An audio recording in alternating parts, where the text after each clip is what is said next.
Just look at the sky today. It's been like this all day. In fact, it's been like this for many days. What I wanted to do today was show you how to use the Fogos app. Now, I'm sure many of you do, but I've heard a lot of people asking questions, and all that information is on the app. Now, I used to be nomadic, 2.5 years traveling around Portugal, house sitting. What that meant is that I needed to keep up to date for so many different locations. The location where I was at, the next location I was going to, obviously the journey on the way. Whereas other people living in one fixed location, they've got their local, you know, neighbourhood WhatsApp groups, they've got friends, community, neighbour, Facebook groups, lots of different means of getting alerted, keeping up to date, getting information. But because of the nature of what I was doing, I really had to rely on the app. And I've heard people asking questions, and they know about the app and the website because I know they've just they've talked about it, but then they're asking things that, well, that information is all on the Fogos.pt. So I'm just going to do a quick show you how to use it today, because one thing that happened, as I say, there's been fires all around us for weeks and weeks. It's just, you can't step out of the house without seeing a fire in the distance. I'm looking at one now. So yeah, so the one thing that happened was I wasn't getting any alerts, and I know I had all the locations still on my phone. So I went in there, and it did say that if you aren't getting any alerts, you do need to refresh your alerts. So I thought, oh, that's interesting. So I'll tell you about that, and I'll tell you about all the other stuff you can use the app and the website. They both work the same, give you the same information. So road closures, you know, the status of the fire, ways of sharing information for just a particular fire. But anyway, let's go and have a look. Right, so this is how the app and the website works. That's the website, which we'll have a look at in a minute, works the same. But on the app, I've already opened it, so it's this Fogos.pt. And gosh, as you can see, these are the fires today. So red is obviously the fire is ongoing and currently burning. Now, to zoom in and out, you pinch like this. But as you can see, nothing has happened. That's because you mustn't be touching one of the icons of the fires when you pinch. But there's so many fires, it's hard to find a space. So if you find a space, then you can do that. Because yesterday I was thinking, why is my, you know, zoom in, zoom out pinch not working? That's because there literally was barely a spare spot on the map. So if you see that nothing happens, that's because I'm touching one of the icons. But just find a space and then you can do that. So obviously it shows your location, which that's where I am. And it's weird because yesterday that was just covered. Now the fires all seem to be down more in central or northern central. This Viseu is actually central Portugal, contrary to what a lot of people say, but Viseu is in central. So you click on a fire. Right, so when you click on it, so to see the status, this one, as you can see, it's status in conclusion. So obviously grey, it's dealt with. Green is in resolution, so with no risk of spreading. And this little circle symbol means the fire has been notified and services have been dispatched and are on the way. It tells you exactly where it is, tells you the status. This one is ongoing. The number of firefighters, blimey, that's a big one. 512 firefighters are attending this fire, 153 vehicles, 14 aerial resources, 14? My goodness.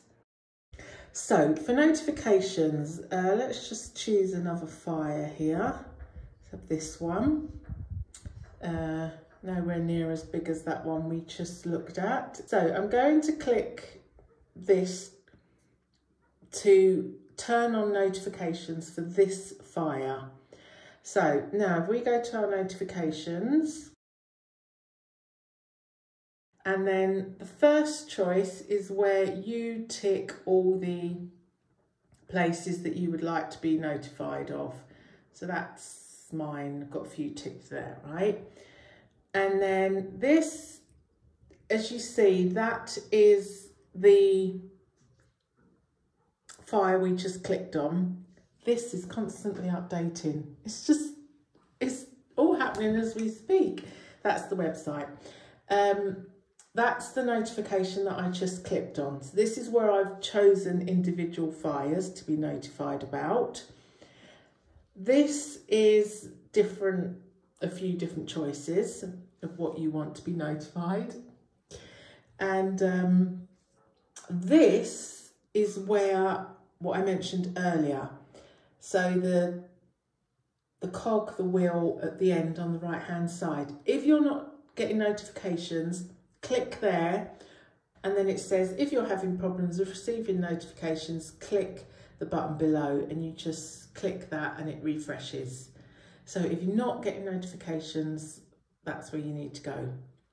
So for the road closures, it's just exactly the same. You click on the icon for the fire, and then the information comes up, and you just scroll down and you can see. You can also click on more information, and then you get the status, the timeline of the flyer, and as you can see, that one is very high. It's exactly the same on the website. With your mouse, you just click on the icon for the fire, and then the information will either be on the side, and you just scroll down in the same way as you did on the app, or you can click more information, and then it just comes up on one page. You can change the website to English, but everything doesn't translate or change over necessarily. So you can always copy and paste it into a translator if you need to. Oh, just one other thing about the website version. You can look at all the fires in list form, in a table format, if you prefer that to looking at a map.